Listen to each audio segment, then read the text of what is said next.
Ke yar koyan gaji babba ido na ki rufe bacci da ke kike abun nan biyu. Bari na ma Sguyson Prank bari mu ji me zai ce.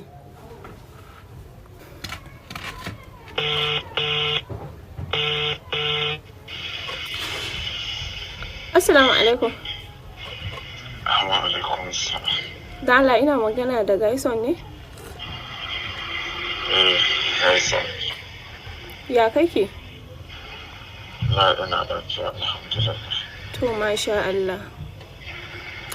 Kawai dama ba wani abu bane, ina ganin bidiyoyinka a TikTok sai naga ka burge ni kawai. Naji ina son ka. Allah sarki to ina godiya sosai. To so fa nake so na soyayya. So da na tambaye wani na ce ban numban ka sai ce mun wai me zaki da wannan da kullun bashi da aikin yi sai zage-zage menene kaza. To kuma bai gaya miki ina da mata kuma ina da wata budurwa ba biya. Ni bai ce mun kana da wata budurwa ba dai wai kar in maka magana ga kanan kullun ko menene kazami kaya ɗaya kullun a rayuwanka baka iya canzawa menene kaza na ce to ni haka nake son ka. Allah ya ma rufa min asiri da ana fa haka duk lalacewa gaskiya. Kaman ya ka fa haka lalacewa. To ya ce ba da sana'a kazami kullun kaya ɗaya to ai kayan mana ado ne kaya ɗayan ma. Sana'a ba irin wacce ba da ke. Har sata? Har ita ko ita yanzu na yi wa sarere ke kai wa sarere ɗauka zai. Kawai gaba daidai ban da halin da ya kamata ma a so ne.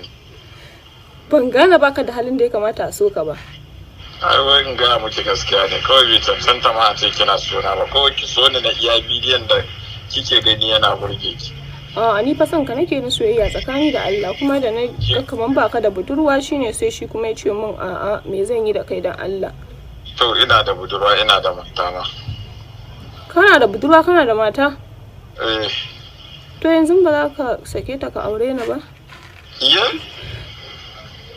Ke yar koyan gaji babba ido na ki rufe bacci da ke kike abun nan biyu. To abin har ya kai haka? Wallahi. Dama ce min yayi dama wai kana da bakin uwa to ni ban yadda ba amma kuma yanzu in ka fara